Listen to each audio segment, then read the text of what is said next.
Hi guys, it's Angie with Fun Endeavors Tie-Dye Lab. Today let's do a reverse dyed shirt. The shirt that I'm going to use is a George brand shirt, and it's a long sleeve shirt that I purchased in the men's section at Walmart.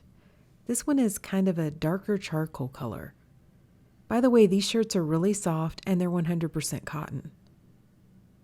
I have the shirt turned inside out, and I'm going to just randomly tie sinew lines on the shirt. For the most part, I'm tying both layers of fabric at the same time. There may be a few times when I just kind of grab one layer.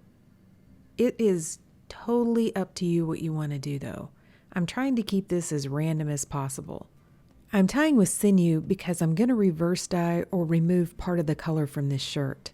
And everywhere where I place a sinew line and I tighten it down really well, that part of the shirt is going to remain this original charcoal color.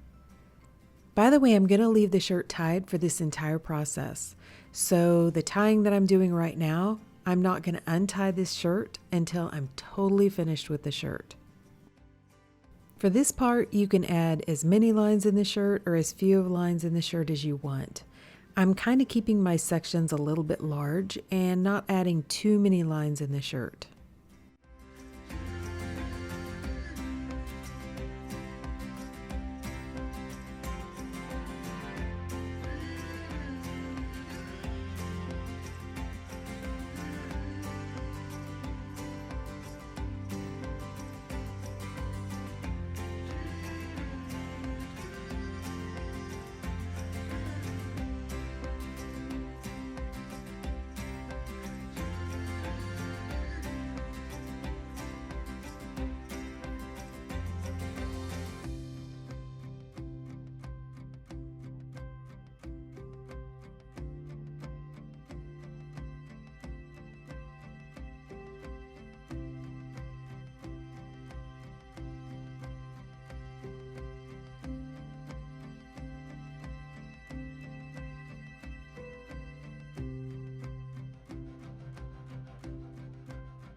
For the color removal process, I'm going to use a product called OWB Brite Laundry Whitener. I normally purchase mine at Walmart on the laundry aisle. At my store, they have it by the bleach products, even though it's not a bleach product, so it's not going to damage the fabric and it doesn't need to be neutralized in any way. The intended purpose for OWB Brite is to use it to brighten up white items like undershirts and stuff that maybe have gotten a little dingy. I've used it for that purpose and it's great for that, but it is also an awesome color remover. I'm using the product outside just because it does have a smell and I don't like the fumes inside. I'm also wearing my respirator because I don't want to inhale any of the powder or any of the fumes. I'm removing the color from quite a few shirts at the same time, so I've placed them inside of a plastic toter container and I'm liberally sprinkling the OWB Brite over the top.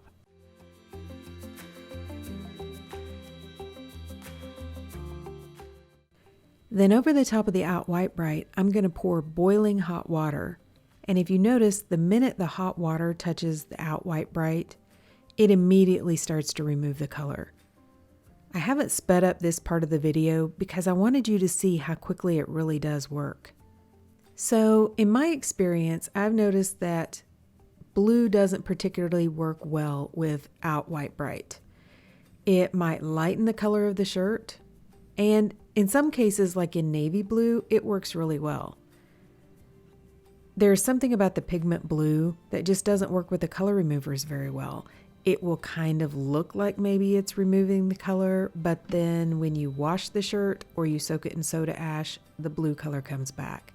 So just be aware of that if you're trying to do maybe a whole bunch of blue items or jeans. I know people have tried using this with jeans and it doesn't work very well.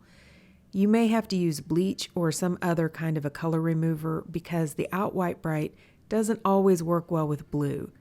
That goes for blue shirts that have been dyed with Procyon dyes as well.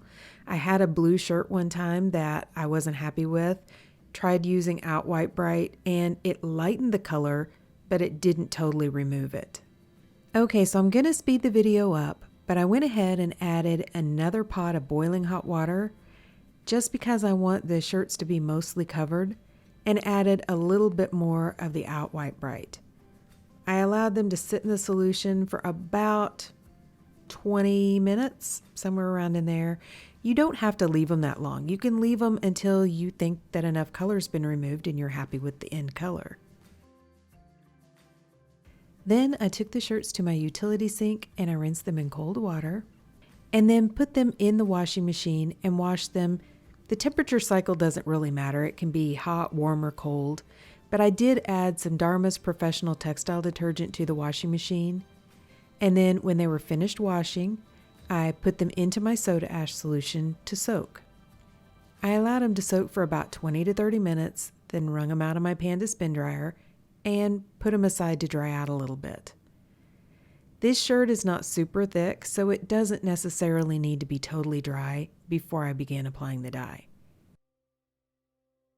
Remember, I left the shirt tied for this whole entire process. And the reason why I wash the shirts after I use the color remover is it gets out some of that residue from the Outright Brite, and it also gets out some of the smell. So if you don't particularly care for the smell of Outright Brite, washing in between the color removal process and the dyeing process helps to get out part of that smell.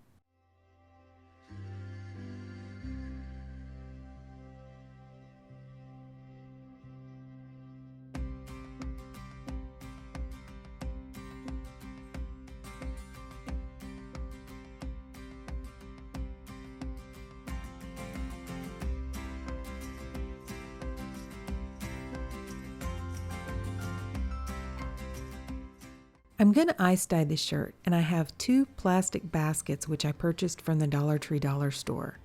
I'm placing one inside of a plastic container upside down and placing the other one right side up on top.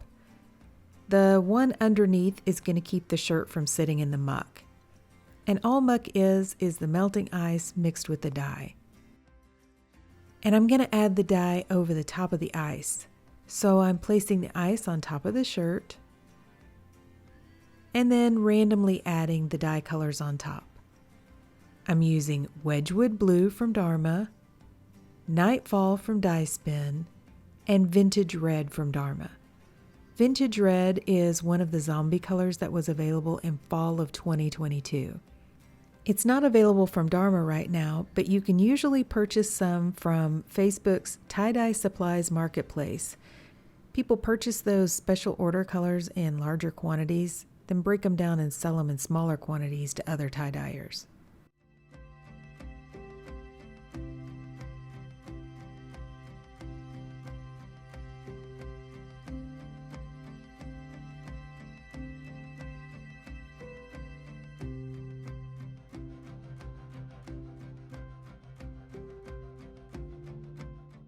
Now I'm going to add an additional sprinkle of soda ash over the top of the dye.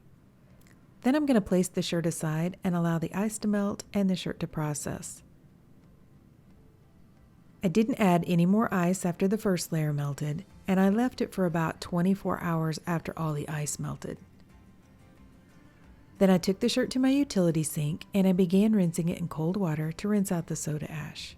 I untied the shirt, warmed the water up to hot, and continued rinsing in hot water to rinse out the excess dye that didn't bond with the fabric. I did a soaking process on this shirt where I ran some really hot water either in my utility sink or in a plastic container, added a little bit of Blue Dawn dish detergent to the water, and allowed the shirt to soak.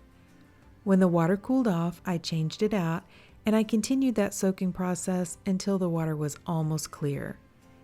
Then I put the shirt, along with some Dharma's professional textile detergent, into my washing machine and washed it using a hot water cycle. So at this point, the shirt has been washed and dried, and this is what it looks like. Okay, so what do you think? I really like this one. I think this one turned out looking really cool. I thought that the red and the blue would look really good with the gray lines, and I think it does. I did notice when I was doing the rinse out that I had quite a bit of shirt left that didn't have any dye on it, and I was a little concerned how that would look, but it looks really good to kind of break up that red and blue. I don't mind the color that a shirt turns after it's been reverse dyed, so I think some of that color left on the shirt usually adds to the design. And I think it does on this shirt. I'm not disappointed with it. I'll be honest, I'm a little surprised by the vintage red. I did an incline twist on a long sleeve white shirt with vintage red, and the color just, it split into a lot of different colors. I don't see a lot of color splits on this shirt. And the vintage red looks darker, which works out great on this shirt. But it kind of goes to show you that that incline twist is really good for showing all of the color splits that you won't normally see on a shirt. I like the random lines too. Every time I do one of these shirts, it always reminds me of like a topographical map. Obviously, I didn't use good topographical map colors except for the blue, but I just like those lines. I think it looks cool. It's not a geode, but it kind of has that geode feel. I don't know. I like randomness, so I think sometimes things that are a little bit more random are interesting to look at. So I really love the shirt, but what do you guys think? Please drop me some comments down below and let me know. And I sure would appreciate it if you're enjoying the content of this YouTube channel, if you would subscribe to my channel. And if you'll hit that bell, you'll receive a notification whenever I upload a new video. Thank you all for watching, and I hope you have a great day.